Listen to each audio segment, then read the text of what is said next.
If Hillary Clinton is elected in November and serves 2 terms, she'll be president until 2025. The damage that would be done by her policies and her Supreme Court picks will destroy individual freedom and therefore destroy the America we all love. We cannot let that happen.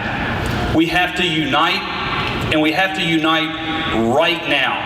So on behalf of the thousands of patriots in this room and the 5 million NRA members across this country and the tens of millions of who support us, I'm officially announcing the NRA's endorsement of Donald Trump for president.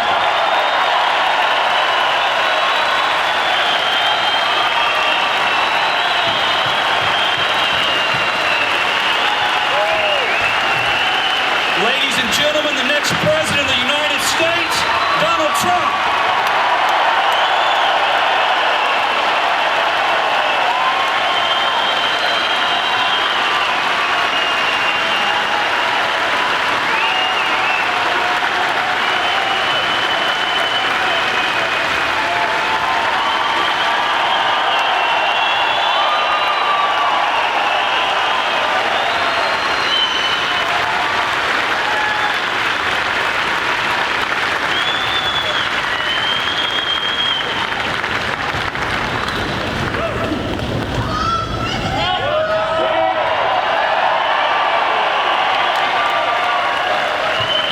Thank you very much. This is amazing. I did not know that. I knew I was doing well, but I did not know that. And I've been a member for a long time, and my boys are members, and they're much better shooters than I am. I'll tell you, they know more about guns than any. I don't know, there might be 2 or 3 people in this room, but believe it or not many.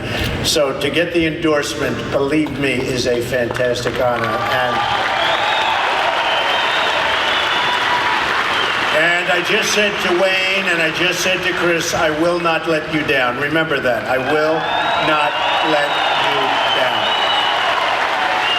So I just want to give this, and I want to really, it's so important to me. I wrote it down. And again, my sons have been members of the NRA for many, many years, and they're incredible. They have so many rifles and so many guns. Sometimes even I get a little bit concerned. I said, that's a lot.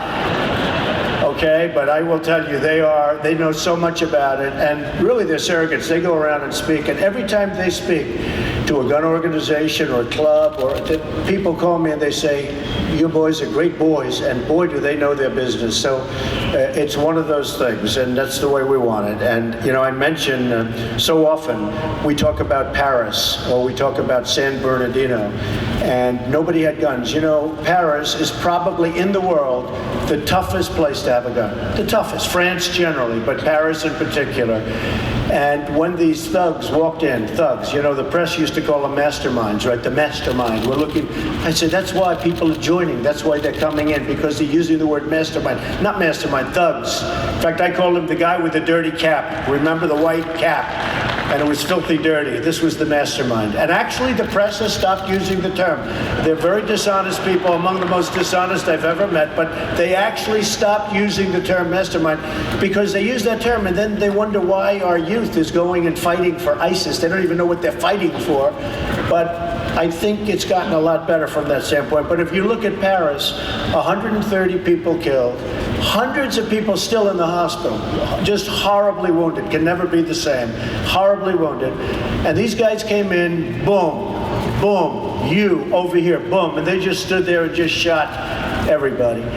No guns on the other side, folks. If you would have had guns on the other side, if I took a couple of these folks in here, some especially wearing the red caps, Make America Great Again, I promise there wouldn't have been 130 people killed and hundreds of people lying in the hospital to this day. It might not have happened, because if they knew there were guns in the room, it might not have happened. But if it did, you would have had bullets going in the opposite direction, and believe me, the carnage would not have been the same by any stretch of the imagination.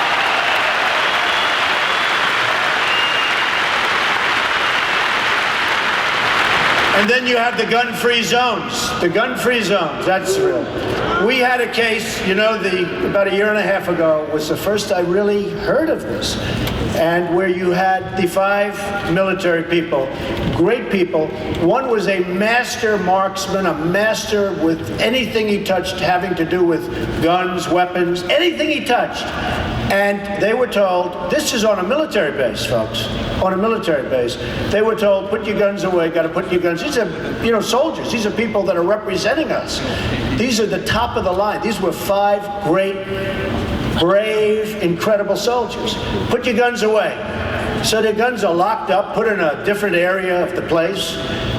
And this whack job walks in and starts shooting them, killed all 5 of them. Gun-free zones. We're getting rid of gun-free zones, okay?